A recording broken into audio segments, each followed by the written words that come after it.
החלטתי להגשים חלום ישן, ובשנת 2006 פתחתי בתל אביב קפה מסעדה על טהרת המאכלים והמטעמים הלבנוניים של בית אמי. המקום היה להצלחה גדולה ושקק חיים ופעילות. פרלמנטים קבועים של סועדים עשו את המקום למשכנם, והאווירה הייתה תוססת ומלאת עניין. אנשים הגיעו להתייעץ עמי בסוגיות שונות, לאו דווקא מתחום התמחותי. כעבור שנה מימשתי רעיון עסקי חדש והפכתי את המסעדה לקפה נדל"ן. העובדים במקום נשלחו מטעמי להוציא רישיון לתיווך במקרקעין, והמקום שימש גם משרד תיווך. אך להצלחה נוסף טעם מר. בעבודה מול קהל הסועדים גיליתי גם את פרצופם המכוער של בני האדם. נוכחתי שיש רבים שבוחרים לא לשלם טיפ למלצרים, והדבר חרה לי מאוד. לאורך נעוריה עבדה ביתי כמלצרית, תמיד חזרה הביתה מותשת לאחר שעות ארוכות על הרגליים והעבודה תובענית וסיזיפית. היא ספרה שקל לשקל והצליחה להתקדם בכוחות עצמה. לכן אני מקפידה לתת טיפ נדיב למלצרים, כי אני יודעת שעל כך מרב פרנסתם. דווקא כאן, במרכז תל אביב, המלצרים שלי שכולם קיבלו משכורת, שרתו שולחנות עם חשבון יפה, אך לא קיבלו טיפ. בכל פעם הייתי משלימה להם סכומים אלו מכיסי. במסעדה נחשפתי להתנהגויות מוזרות, לא מכובדות. אנשים מסיימים לאכול ומחבים סיגריה על הצלחת ממנה אכלו. משליכים פסולת על הרצפה. השיא היה כשראיתי את אחד הסועדים מטיל את מימיו בעדנית הפרחים הצבעוניים והיפהפיים שהצבנו במרפסת. בו במקום החלטתי, זה לא בשבילי. אני סוגרת את המסעדה. שמתי שלט סגור וכולם השתגעו. אך אני הייתי נחושה בדעתי. על אף השמחה, העונג והחברות הנעימה שהיו במקום, לא יכולתי לשאת יותר גילויים כל כך קיצוניים של קמצנות וחוסר נימוס. תוך שבוע החל המקום לתפקד כמשרד במתכונת מלאה.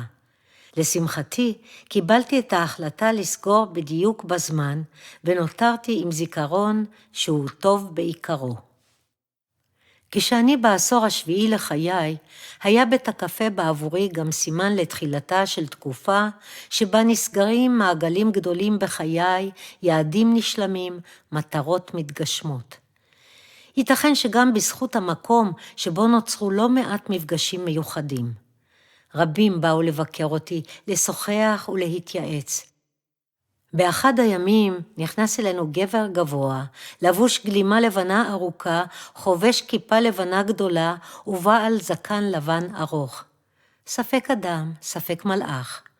הוא הגיש לי הזמנה לחתונה ואמר, בני מתחתן גברת גולן, את אורחת הכבוד, את חייבת להגיע. לא ידעתי מי האיש, אך הוא הזכיר לי סיפור שכבר שכחתי. בשנת 1993 ניצל אחי את היעדרותי לכמה ימים עקב נסיעה משפחתית כדי לשמח ולהפתיע אותי בשיפוץ יסודי של המשרד בתחנה המרכזית. השיפוץ היה דרוש עד מאוד, והפועלים עבדו מסביב לשעון כדי לסיים את העבודה בהקדם האפשרי. כשחזרתי, התקשיתי להאמין למראה עיניי, פשוט לא זיהיתי את המשרד. בין הפועלים היה גבר צעיר שזה עתה השתחרר מהכלא ושסיפורו נגע לליבי. הוא חי בנפרד מאשתו ובנו, ויותר מכל ביקש להתנקות סופית מהסם ולהצליח לחזור למשפחתו ולשקם את חייו. חיזקתי אותו כמיטב יכולתי, ואף סיפרתי לו את הסיפור שלא רבים ידעו באותה עת, כיצד נגמלתי אני משתייה ומכדורים. לאחר כמה שבועות פנו אליי אחיו של הצעיר, וביקשו את עזרתי במימון טיפול הגמילה. שמחתי לעזור, והסיפור נשכח ממני, עד אותו רגע שבו הופיע הגבר הגבוה במסעדה. לא אכזבתי, גברת גולן, אמר הגבר. הצלחתי להיגמל, חזרתי לאשתי, גידלנו את בננו והענקנו לו כל שיכולנו. אשתי עבדה במשק בית, אני עבדתי בשתי משרות, והיום בננו הוא עורך דין פלילי צעיר ומבטיח. הוא עזב, והשאיר את ההזמנה על השולחן. הסתכלתי בה. לילד קראו גולן. עוד צירוף מקרים מוזר ושוב אותה תחושה מוכרת. מעגלים נסגרים, מטרות מתגשמות. השקעה קטנה יכולה לשאת גמול גדול, וברגעים קשים מספיקה יד קטנה אחת שדוחפת עם מעט אמונה.